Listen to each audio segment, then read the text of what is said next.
era un asunto mal manejado por tres. Libertad. Bueno, tercer bloque para el pueblo, lo que es del pueblo. Ya tenemos en línea al compañero que se integra a este debate que comenzamos el programa pasado sobre la democracia que supimos conquistar. Es un compañero que fue, vamos a analizar el periodo histórico que va del 83 al 2001, y tenemos un compañero que fue no solo partícipe de esa etapa, sino protagonista, y lo sigue siendo hoy, de la vida política argentina. Valoramos muchísimo sus posiciones actuales, lo hemos tenido aquí en el programa hace un tiempito, convocado por Marcelo Duhalde. Hoy Marcelo está con dificultades para estar presente, vamos a ver si nos podemos comunicar por teléfono, pero bueno, te saluda Guillermo Varela. ¿Cómo estás, Carlos? Hola, Guillermo, buenas tardes. Bueno, un saludo a vos, al equipo, a Marcelo y a la audiencia de la querida Radio Rebelde, así que un gusto poder conversar. Bien, está Rubén Fanesi ahí por sala también, por manera virtual, te saluda. Hola, ¿qué tal, Rubén? Carlos? ¿Cómo anda, compañero? Muy bien, un gusto. Y Pascual Manganiello acá a mi lado también, te saluda. ¿Cómo te va, Carlos? Nos vimos en Caracas para Pascual, las elecciones. Sí. Recuerdo mucho la última vez que estuve, la intensidad de lo que conversábamos, la honestidad intelectual, la pasión, así que la verdad que un gusto poder conversar con ustedes.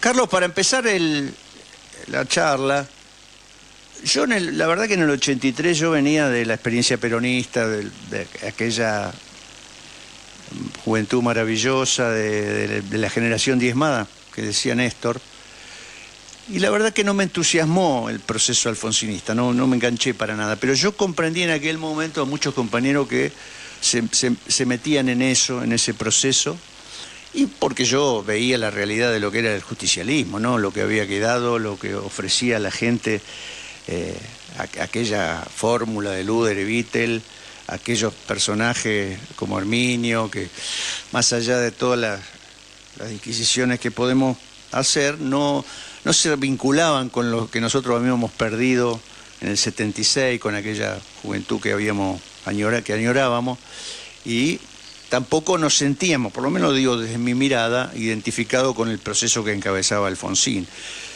En aquel momento, muchos compañeros jugaron ahí un rol importante, yo creo que vos eras uno de ellos. ¿Vos qué reflexionarías hoy en el tiempo sobre esa etapa? Mira, obviamente que despiertan varias cosas, pero lo primero es no caer nunca, no en este caso únicamente, sino nunca en el error de analizar los comportamientos en una etapa histórica desde la perspectiva de una etapa histórica diferente. Lo que hay que hacer es tratar de ponerse ubicarse en el contexto que existía en ese momento. Y segundo, también la subjetividad de cada uno, porque si yo hubiera tenido una militancia previa, bueno, pero como vos decías, yo venía ya del peronismo, bueno, entonces uno a veces privilegia su pertenencia institucional, aunque en ese momento no se sienta del todo expresado. Uh-huh. Dije expresada porque me vino a la cabeza el rol de Cristina durante el menemismo, ¿no? Es decir, nunca salió de ahí, no fue eso, pero no salió de ahí. No, es así. No se fue del justicialismo. Bueno, entonces, pero los que veníamos de una matriz ideológica, como en mi caso de la Universidad de La Plata, muy teñida por distintas variantes de la izquierda, desde la izquierda maoísta, marxista-leninista ortodoxa, nacional, trotskista, pero siempre de izquierda, pero no tenía yo en la militancia secundaria, no tenía una fuerza política a la cual pertenecer. Uh-huh. Entonces me incorporo a la vida política en la universidad y en la dictadura, y ahí entonces sí aparece para esa generación que se estaba iniciando en la política, no que tenía una militancia previa, sino que se estaba iniciando en la militancia, aparecía mucho más esperanzadora la propuesta movimentista de Alfonsín, no radical, porque al contrario, el aparato radical en aquel momento estaba manejado por el balvinismo, por el sector más conservador. Sí, que era mayoritario, Entonces, inclusive hasta ese momento. Era claro, porque la paradoja es la siguiente, Guillermo, la paradoja es la siguiente, ¿a qué convocaba Alfonsín? Mire, yo gano afuera del partido, dentro del partido Claro. me vence el aparato. Claro. Entonces, los que me quieren apoyar desde afuera se tienen que afiliar al partido, porque en aquel momento no había primarias abiertas como hay ahora. Las elecciones internas estaban reservadas a los afiliados. Entonces hubo una tremenda campaña de afiliación que hizo que 1,5 millones, casi 2 millones de personas se afiliaran al partido radical en aquel momento. ¿Pero por qué? ¿Por radicales? No, por movimentistas. Claro. Ahora, cuando después se marchita la experiencia esa de Alfonsín, que como que se va desvaneciendo con el correr de los años de su gobierno, con errores en lo económico, con no haber tenido la valentía de sostener a Bernardo Grispun a pesar de la presión de los grupos de poder, y después las concesiones a los militares, ¿no? Entonces se va como desvaneciendo eso. Pero hay una cosa que sí me interesa, que si me permitís es la siguiente. La generación nuestra también se forma desde una perspectiva que cada vez que se había interrumpido el orden institucional, 1930, 1955, 1966, 1976, había un retroceso del campo popular. Entonces, para poder sostener las aspiraciones de prosperidad, inclusive económica y social del campo popular, había que mantener la estabilidad institucional. Eso Alfonsín lo sintetiza en la frase: con la democracia se come, Claro. se educa y se cura. Pero resulta que si vos analizás, la democracia siempre se mantuvo. Es decir, en el año 89 tuvimos una crisis tremenda que se saldó por las leyes de la democracia. En el 2001 tuvimos una crisis tremenda que por muchísimo menos hubiera habido un golpe de Estado en la Argentina, y se saldó por la fase procedimental de la democracia, y sin embargo los indicadores sociales cayeron estrepitosamente. Quiere decir que no es verdad que con la democracia procesal se cumplen algunas garantías constitucionales que son muy importantes, son vitales, no cabe duda. Mira, a mí un compañero que había estado detenido en el año 76 y también estuvo detenido durante el macrismo, me decía: cuando en aquel momento te venía a buscar un oficial para salir del calabozo, no volvías. Y ahora te viene a buscar un oficial al calabozo y es porque te viene a visitar un compañero. Quiere decir que yo no subestimo, no menosprecio el valor de la democracia procedimental, de la democracia instrumental. Pero la democracia instrumental no te garantiza, como decía Alfonsín, o como pensaba que debía suceder Alfonsín, no te garantiza la democracia social. La democracia social te lo garantiza el coraje, la audacia, la valentía y la voluntad política. Bien, los voy a incorporar porque la verdad que el formato que le queremos dar es de debate. A Pascual y a Rubén, no sé cuál de los dos quiere intervenir. A Fanesi le damos pie porque es más grande. Rubén se identificó mucho con esa etapa también en Carlitos, así que no sé si vas a intervenir, Rubén, ¿te vas a animar? Sí. No, lo estaba escuchando atentamente a Carlos.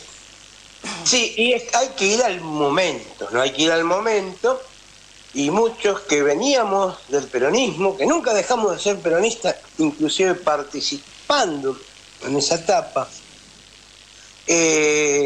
decíamos: nosotros no podemos estar con el tipo que firmó el decreto de aniquilación de nuestros compañeros, que era Luder. No podemos estar con estos tipos que colaboraron abiertamente con la AAA, como era Herminio Iglesias o muchos otros. Y vimos en el mensaje de Alfonsín lo que dice Carlos, ¿no? El movimentismo, que se frustró por la misma impotencia de Alfonsín, y se frustró por lo que bien decía Carlos, porque es un partido anquilosado y que la demostración más clara de lo que es la tenemos ahora, ¿no? Pero bueno, yo quería hacerte esta pregunta. Cuando Alfonsín decide llevar adelante los juicios a las juntas, hay que tener en cuenta, y esto muchas veces no se tiene en cuenta, que el poder militar seguía, no se había perdido. No es que los militares se habían ido con la cola entre las piernas a la casa y habían dicho, bueno, quédense ustedes muchachos, nosotros no nos metemos más. No, fue muy arriesgado eso. El mismo Trasera, más allá de sus contradicciones, fue amenazado y fue uno de los pocos que aceptó llevar adelante la investigación. Bueno, ¿vos cómo lo ves a eso? A ese punto, ¿cómo lo ves?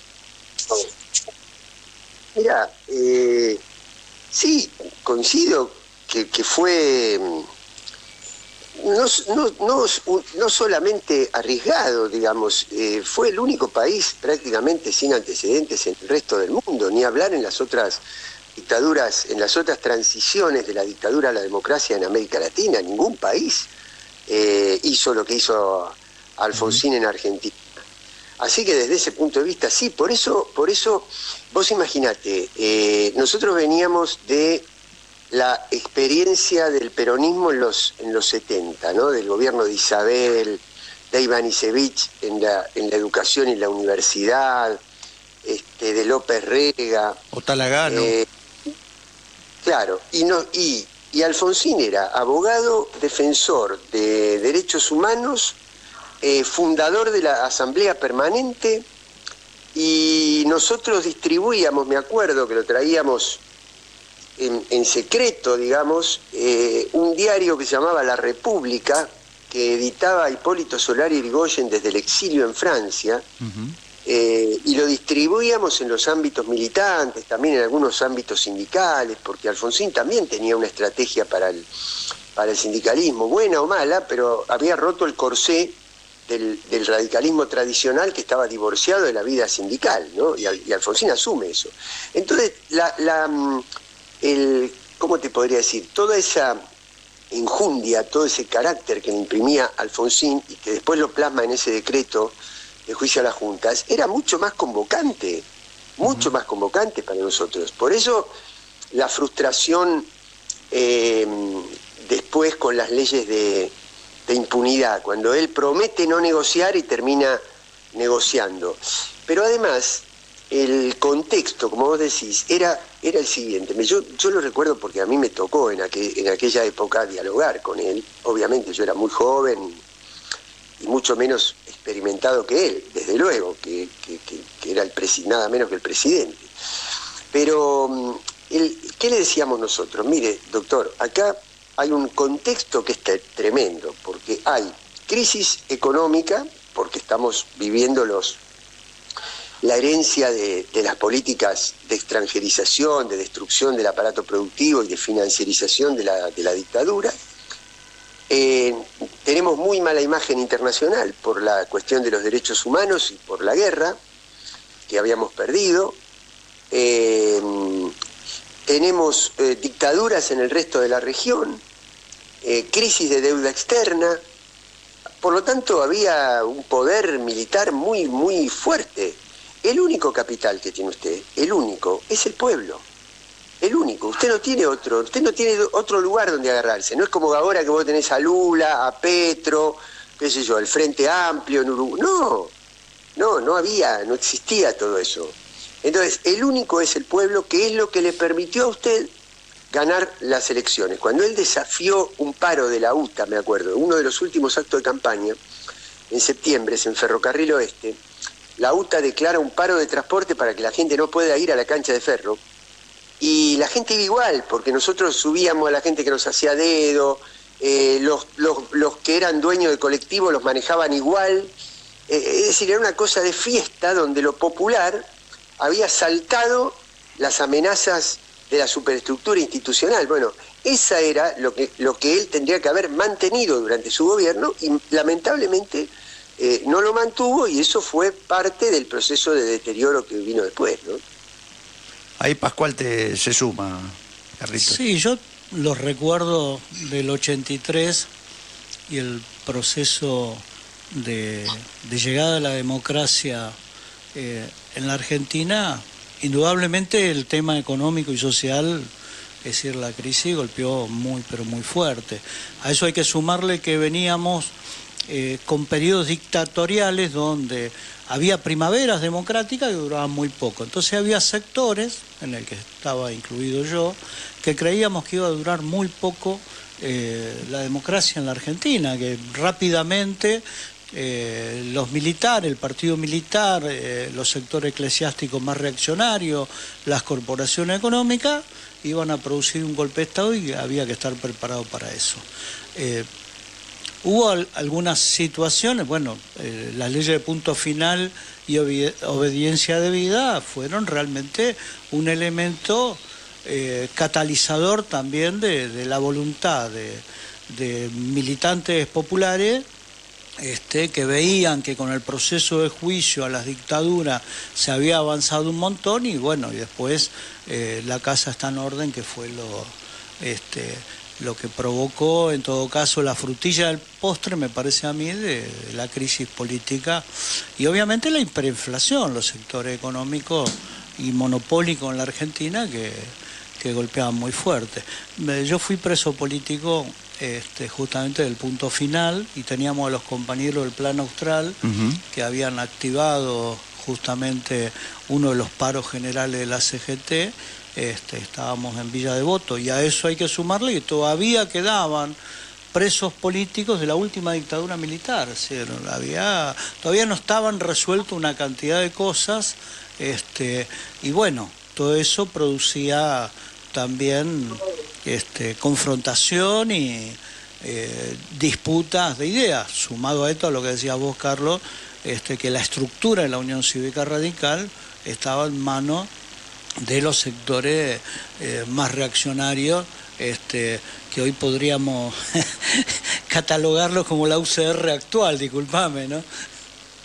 Sí. Sí, pero por supuesto, pero vos fíjate que por ejemplo, Alconada Aramburú era el ministro de Educación y había sido ministro de Educación de la Junta y había sido ministro de la dictadura o miembro de la Junta Consultiva de la Revolución Libertadora. Así es. Y el ministro del Interior era Antonio Trócoli, Claro. que era el estandarte de la teoría de los dos demonios. Así es. Donde para él un guerrillero y un genocida que robaba bebés y que implantó los campos de concentración estaban al mismo nivel de responsabilidad. ¿No? Entonces, ese era el entorno que tenía Sí. Y justamente en ese momento. Ahora no. Sí. No, perdóname, yo para vincular, justamente me parece que la discusión en el día de hoy son los límites de la democracia liberal que tenemos y que de alguna manera está cada vez más restringida bajo el gobierno de Javier Milei, donde si uno ve la foto de ayer, en su discurso amenazante nuevamente contra los trabajadores, contra los más humildes, fundamentalmente los trabajadores estatales. Celebrando el despido Sí, de pero yo trabajadores. la foto, la única diferencia que encuentro con las presentaciones que hacía la dictadura militar con Videla era que los milicos estaban parados y estos muchachos estaban sentados. Bien, bien. Vos sabés una cosa, Carlos, yo no es que no participé de ese proceso, yo fui convocado por Alfonsín a una movilización. Yo creo que fue cuando lo de la casa está en orden, todavía estaba Grispun cuando dice la casa está en orden. Creo que no. No, Grispun se va en el 85, seguramente en esa marcha que decís vos, que es cuando él habla de la economía de guerra. Ah, la economía de guerra, ahí fui yo.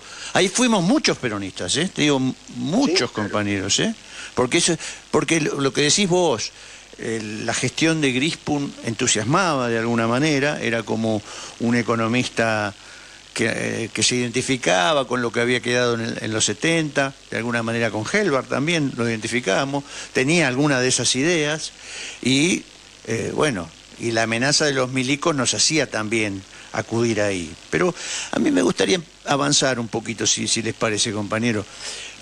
Vos decís que en el 89 se produce una gran crisis, hay un adelantamiento de las elecciones, hay un encuentro de Alfonsín con Menem, ¿no?, famoso de esa época, donde se acuerdan ciertas cosas, ¿no?, para darle salida al proceso democrático.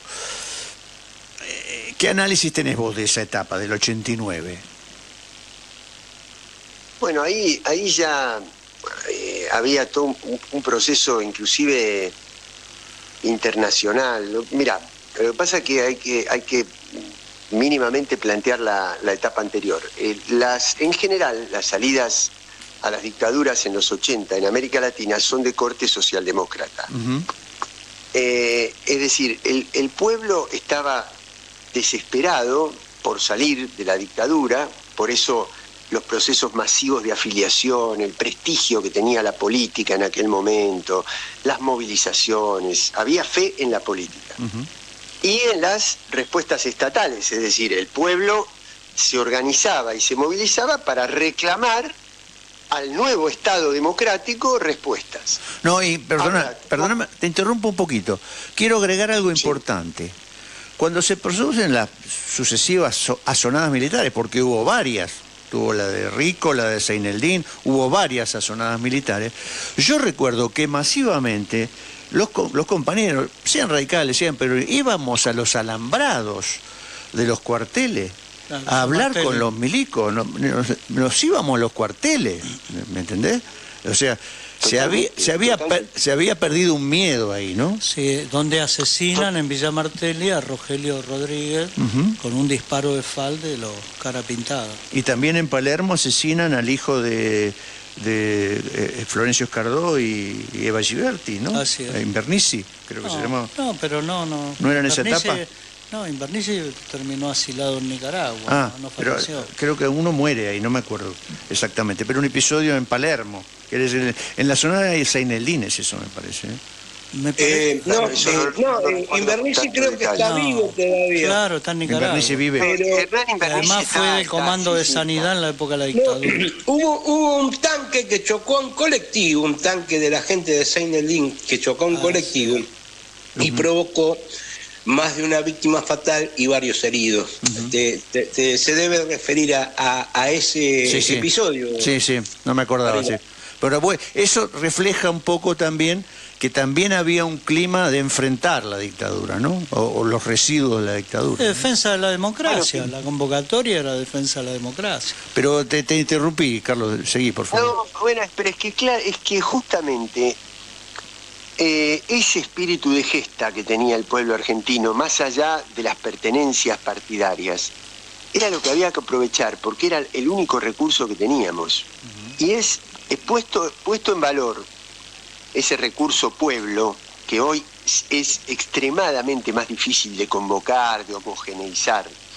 En aquel momento estaba mucho más homogeneizado. Uh-huh. Ese era el reclamo que nosotros desde la juventud le hacíamos a Alfonsín: aprovéchelo. Uh-huh.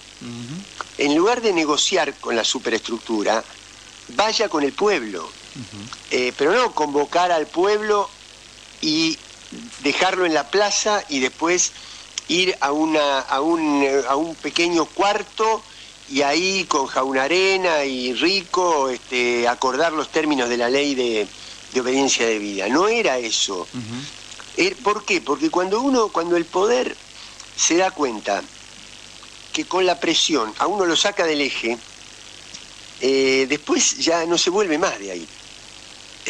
¿No? Y eso era lo que estaba en juego en aquel momento. Pero te decía, ya las salidas socialdemócratas en América habían fracasado. Por algo gana después Collor de Mello en Brasil y después asume Fernando Enrique Cardoso. Por algo gana Menem. ¿Por qué? Porque había un clima también mundial. Uh-huh. De fin de época, de fin de esas grandes movilizaciones en defensa del estado de bienestar, y cae el muro y se inicia la etapa neoliberal en el mundo, en América Latina y en Argentina en particular. Entonces, viendo todo esto, los grupos de poder económico fuerzan el retiro anticipado de Alfonsín, poniéndole una inflación en el mes de junio de 200 puntos mensuales. Uh-huh. 200 puntos mensuales. No hay ninguna razón económica que justifique una inflación de 200 puntos, que además 60 días después bajó a 4 puntos. Quiere decir que era una inflación política. Un golpe de mercado. Un golpe de mercado. Claro, un golpe de mercado para que asuma Menem, le garantice la ganancia que tenían por inflación, se la garantice por la privatización de todo el sistema estatal y la desregulación económica y la posibilidad de la libre circulación financiera, y ahí se inicia el segundo ciclo de valorización financiera. El primero había sido el de la dictadura, este es el segundo, Macri es el tercero, y el cuarto el que estamos viviendo hoy. Lo que no quiero que se me escape es esta cuestión de que yo creo que está comprobado que la democracia liberal fija las reglas de juego en favor del poder económico, no de la voluntad popular.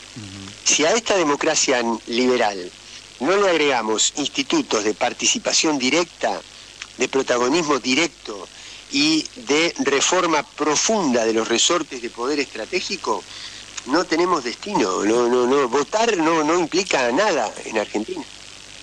Es así. Ningún lado. Y decime una cosa, yo digo, de hiperinflación en aquella época, para los amigos oyentes también hay que decir que hubo operaciones bastante complicadas. Recordaremos los hechos de la tablada, bueno, el rol de los caras pintadas ahí, pues eso fue en el 89, poco antes de que Alfonsín entregara el gobierno a Menem, si la memoria. En el otoño del 89, me parece, si no me equivoco. Sí, sí. La tablada fue en enero del 89. Enero. Sí, sí. Exacto. Y la entrega del gobierno fue a mediados del 89. Principio de julio. Julio. Principio de julio. Digo, intento no solo pensar en los atentados económicos, la desestabilización que provocaban los medios económicos, sino también desde el punto de vista político. Hubo personajes muy oscuros que operaban tras bambalinas, que también intentaban desestabilizar al gobierno de Alfonsín.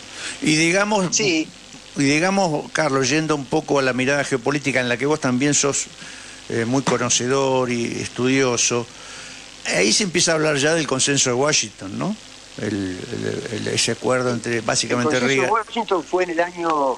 El consenso de Washington es una especie de decálogo que se hace en el año 90 a instancias del presidente del Banco Mundial, de aquel momento Wolfenson, pero obviamente ya se vivía el clima, porque ya estaba el libro de Fukuyama del fin de la historia y el fin de las ideologías. Ahora, yo lo que quiero decir es que, digamos, pasa con todo, pasa lo mismo. Es decir, cuando uno tiene que analizar la historia, tiene que analizar qué es lo que deja la historia en la memoria popular, no la crónica diaria. Exacto. Eso yo se lo decía siempre a los amigos radicales, que donde primaba mucho su antiperonismo, porque analizaban los episodios más oscuros de la crónica diaria del peronismo. Y aquí ahí lo que había que analizar es qué dejó el peronismo como impronta en el imaginario colectivo, y en función de eso había que adherir. Y con el alfonsinismo pasa algo parecido, es decir, él pasa a la historia como el responsable de la transición democrática, el que jugó a las juntas, el que trató de confrontar con el poder, aunque no lo haya logrado, pero en el momento, ¿por qué discutíamos tanto con él nosotros? Porque cuando vos decís, había crisis económica y había crisis política también, porque las presiones de los militares, los paros generales. Ahora, esos acontecimientos de tipo político también sucedían porque se fue perdiendo credibilidad. Porque nosotros le decíamos, doctor, explique cómo es la deuda externa. Diga, movilice al pueblo, diga quién organiza la inflación, quiénes son, nombre, apellido, denunciémoslo, utilicen nuestra militancia para salir a la calle. Que les digo sinceramente, es lo mismo que tenemos que hacer ahora. Claro. Así es. Es lo mismo que tenemos que hacer ahora con nuestras estructuras militantes, juveniles, sindicales, sociales. Esclarecer, explicar, ser pedagógicos, ¿no? Que era lo que nosotros reclamábamos en aquel momento. No se hizo, así terminamos. Volvimos, no lo terminamos de hacer, así terminamos, y en algún momento lo vamos a tener que hacer, porque no quiero dejar de señalar esta reflexión. el pueblo argentino venía como acostumbrado a la recurrencia de los golpes militares entre 1930 y 1976, y en un momento dijimos nunca más.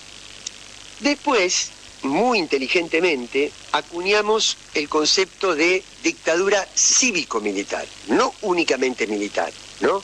No es se va a acabar la dictadura militar, no. Ahí yo creo que es más factible que Martínez de Hoz necesitaba un represor para llevar adelante su plan que Videla necesitaba un ministro de Economía. No, ahí el que puso el plan de la sociedad fue el sector financiero, no el sector militar. La dictadura era cívico-militar. Entonces, creo que ahora que venimos con recurrencia de crisis de valorización financiera como esta, la cuarta en 40 y pico de años, tenemos que decirle que no, que nunca más, no al aspecto militar de la dictadura, sino al aspecto cívico, es decir, al modelo de sociedad que se dibuja en aquel momento con campos de concentración, en este momento con Lofer, pero el proyecto es el mismo, y el deber de la política del campo popular es decir nunca más al modelo neoliberal. Si tenemos que discutir más medio ambiente, más educación secundaria, más ciencia y tecnología, menos tal presión tributaria, está bien, eso lo discutimos, pero lo que no podemos volver a tolerar es otro proceso de saqueo del dinero de los argentinos, es decir, que nos hagan sacar del colchón los dólares, que blanqueen los tipos que nunca pagaron un centavo de impuesto y le privaron al pueblo de su propiedad, de tener escuelas, hospitales, porque no pagaron impuestos, y resulta que traen esa plata, la valorizan por la tasa de interés, se la vuelven a llevar del país y nadie los castiga. Esto es lo que hay que decirle nunca más al país, que no puede volver a suceder. Compartimos totalmente, Carlos. Me voy a permitir... Sí, sobre ese punto, ¿no? Si me permiten. Dale. El otro gran debate que debemos poner arriba de la mesa es que digamos, hay un gran consenso con el ajuste. Entonces dice, bueno, los impuestos deben bajar, pero no hay un debate sobre los que tienen que pagar los impuestos, sobre las grandes corporaciones, sobre la evasión impositiva, sobre el contrabando que se desarrolla, por ejemplo, en las vías fluviales. O sea, se calcula que se pierden decenas de miles de millones de dólares por año. Bueno, ese es el otro debate. ¿Cómo plantar a la población? Mirá, la guita está ahí, se la están llevando esto. No es un jubilado que tiene que ganar menos. No es que hay que cerrar el Inca. No es que debe haber menos ministerios. La guita está ahí. ¿Cómo llegar a eso? Ese es el punto, me parece, ¿no? Sí, totalmente. Mirá, yo creo que todos estamos de acuerdo cuando Cristina dice el gran problema es la restricción externa, la falta de dólares. Perfecto, es cierto, pero yo creo que ahí hay que añadir lo siguiente. Es el Banco Central el que no tiene dólares. Pero no es que en la Argentina no haya dólares, porque en Argentina cuando vos mirás las cuencas, los dólares que generan las cuencas mineras, el sector hidrocarburífero, la pesca, el sector exportador agrícola, el control de los puertos, la evasión, los subsidios, etcétera, quiere decir que ahí hay un almacenamiento de dólares tremendo a los que la política no ha sido capaz de controlar. Así que coincido porque es complementario, no es que sea diferente de lo que vos acabas de decir, al contrario, es complementario. Hace falta una gran reforma tributaria en dos planos. Uno, a quién cobrarle, y otro, simplificarle la vida al que produce, ¿no? Porque también es cierto que con este sistema tributario vos tenés que tener un postdoctorado en Harvard para entender qué hacer con tus impuestos, ¿no? Entonces es una locura que un tipo que tiene una pyme que fabrica, no sé, cámaras de bicicleta, tenga que hacer un doctorado para entender su sistema tributario. Es una locura. Claro. Quiere decir que... Claro, la idea es que, ¿no?, pague ese, no el que puede evadir. Paga ese que no puede evadir. Por eso es complejo. Sí, no, por eso, totalmente... Ahora, por eso hay que dar además la batalla cultural, porque después tenés la persona que te dice, sí, vos sabés que me pasó el otro día en el almacén. de la esquina de mi casa. Una señora dice, sí, mi marido se quedó sin trabajo, no podemos pagar la luz, pero bueno, como bajó el riesgo país, ¿no? Y claro, ¿cómo no va a bajar el riesgo país si les entregaste el país? ¿Qué riesgo le da? ¿Qué riesgo van a tener? Le va a dar la Argentina a los 8 o 10 grupos que se quedaron con toda la estructura que genera la riqueza en la Argentina. Entonces, toda esa masa de recursos es 8 veces más grande que los planes sociales. Pero cuando vos le preguntás a una persona de la calle, ¿por culpa de quién el Estado está quebrado?, te dice por culpa de los piqueteros, no te dice por culpa de los ricos que se llevaron la plata, te dice por culpa de los piqueteros. Y eso ya es un problema cultural, al que el gobierno anterior, del 19 al 23, renunció explícitamente. Entonces acá hay otro condimento más, que es la batalla cultural que tenemos que dar ahora desde el llano y desde la resistencia, y cuando volvamos, efectivamente, para desmonopolizar esta comunicación que nos está intoxicando, ¿no? No, y los monopolios, yo quisiera dos detalles más para aportar. Los monopolios de los medicamentos y los monopolios de la alimentación, que no tienen conducción, no los conduce ni Milei, ni los conduce Macri, ni los conduce nadie, siguen fijando su ganancia en dólares.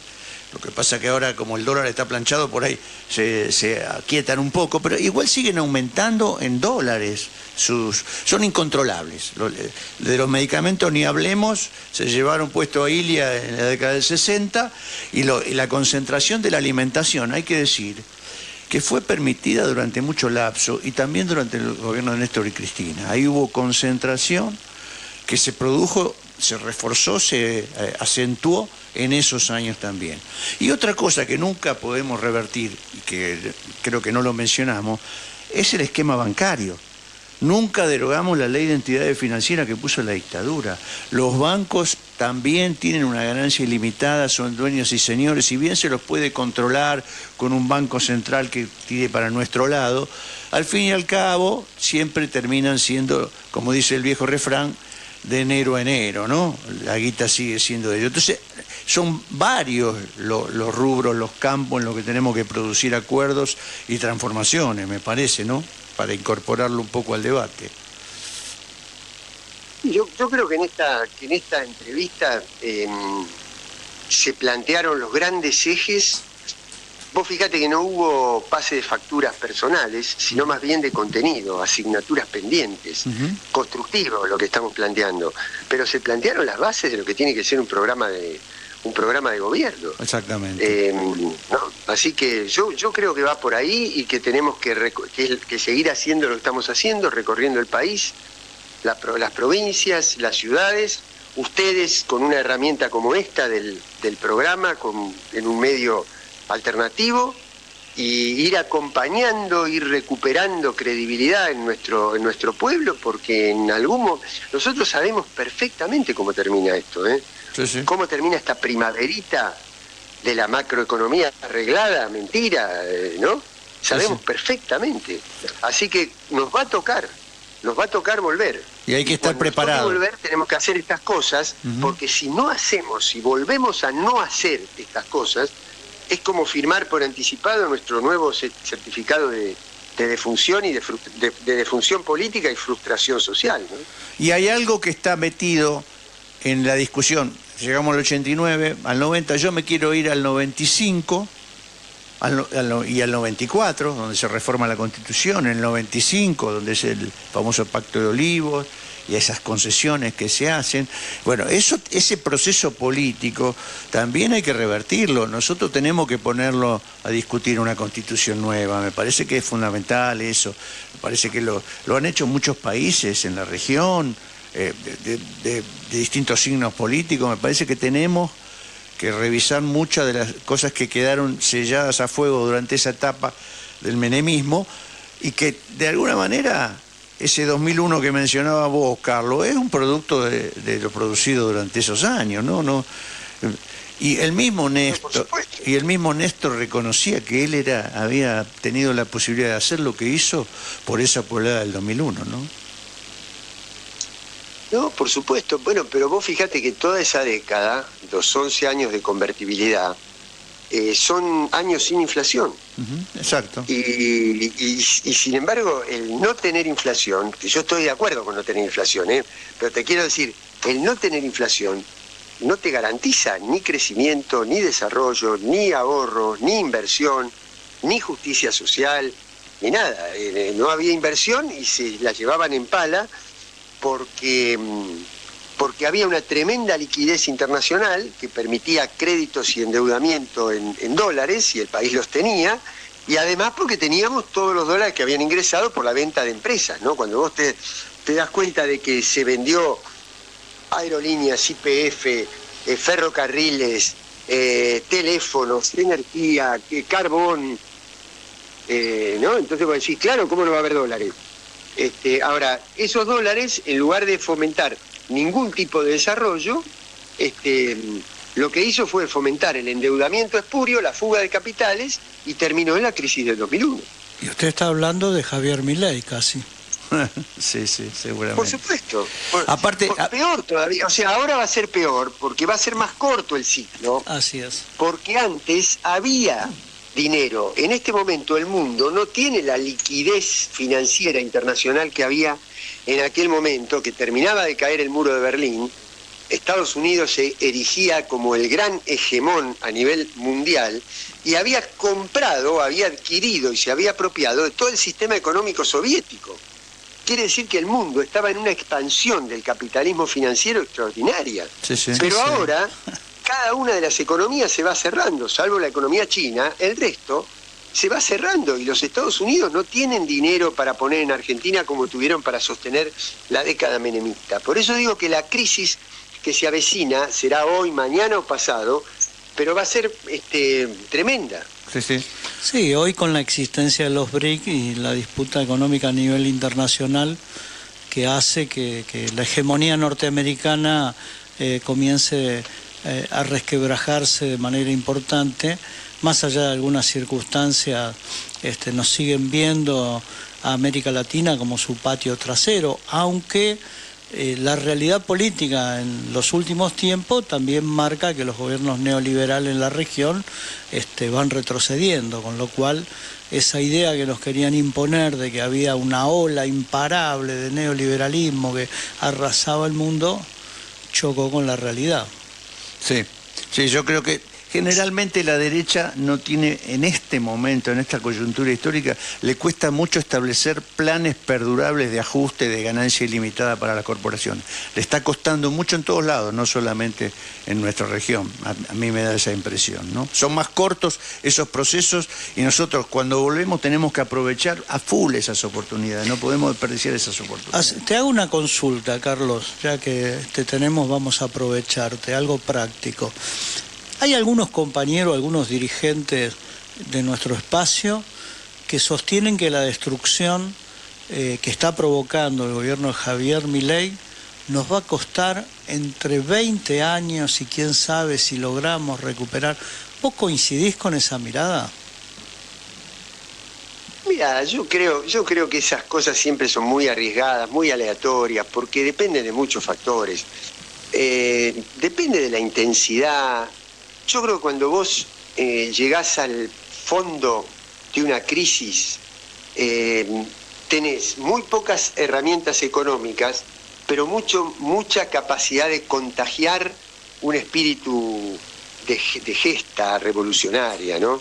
Así que lo que vos perdés desde el punto de vista del retroceso económico, social, lo podés recuperar económicamente, lo podés compensar políticamente contagiando, irradiando esperanza. Yo creo que la Argentina es inmensa la capacidad que tiene. Cuando vos te pones a mirar desde las energías tradicionales a las energías limpias, todos los complejos acuífero, agroexportador, de pesca, es impresionante. Lo que hay que hacer es ponerlo en valor. Y eso es una tarea política.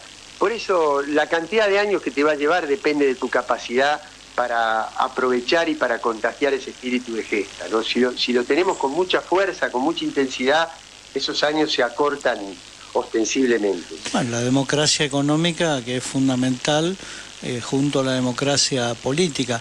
Y en ese sentido, indudablemente hay que resolver la situación con los grandes monopolios. Guillermo hablaba de los alimenticios, del tema laboratorio, etcétera.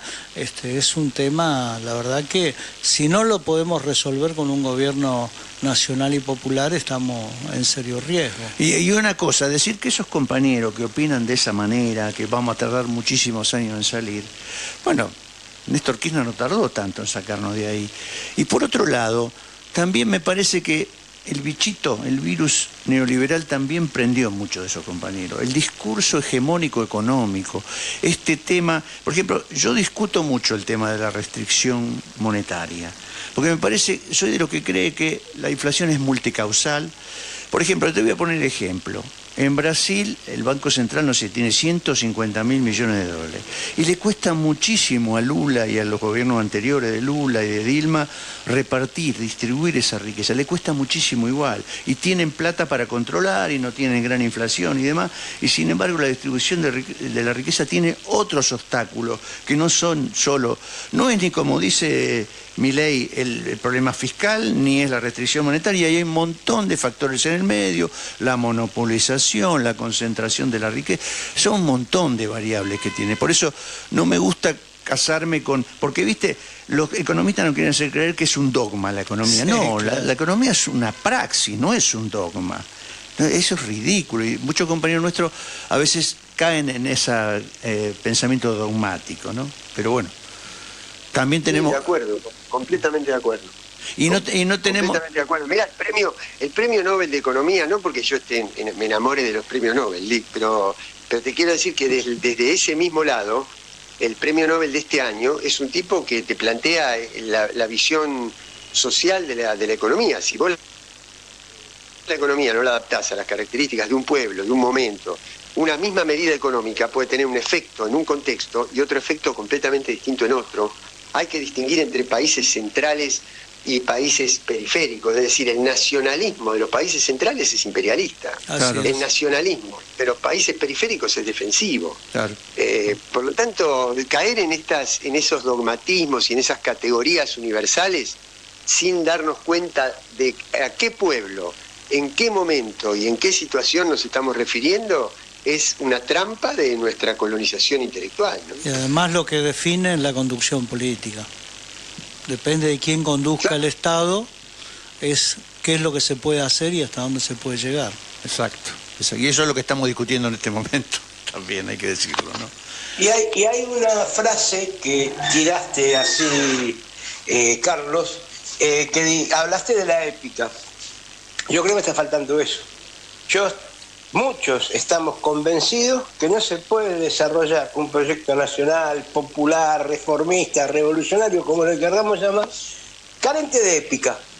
Si no hay una épica, un punto que nos pueda unificar detrás de algo verdaderamente simbólicamente valeroso para el país, como podría ser las Malvinas, ¿no? Pero bueno, podríamos hacer pie en muchos lados, que además son valereros, no es que es un invento para que la gente nos siga, no.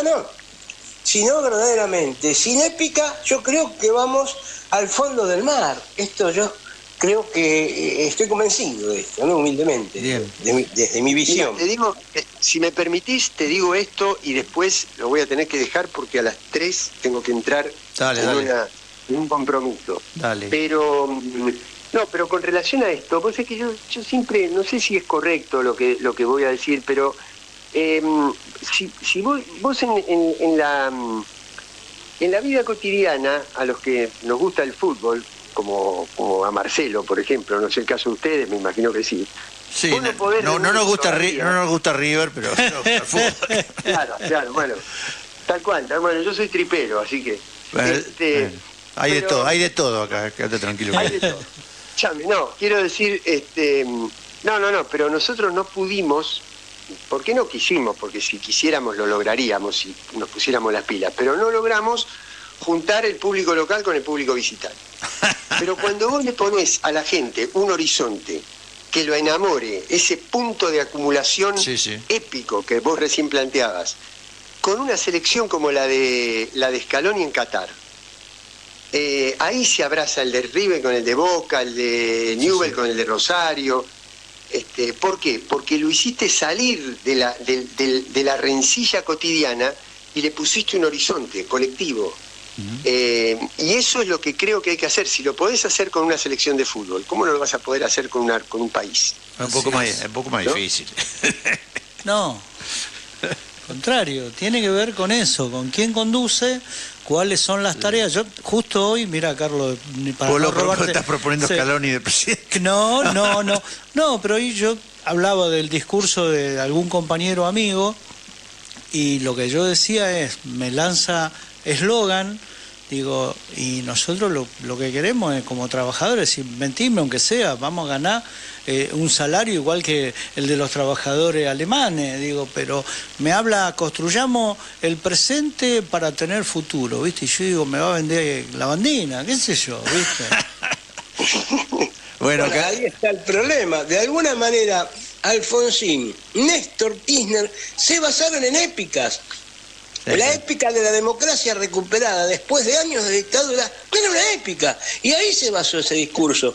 Bien. Y Néstor Kirchner basó el discurso en la recuperación de un país que se venía cayendo. Y la recuperación de la ESMA fue simbólica. Se basaron en épica. Eso después se cayó. Bien.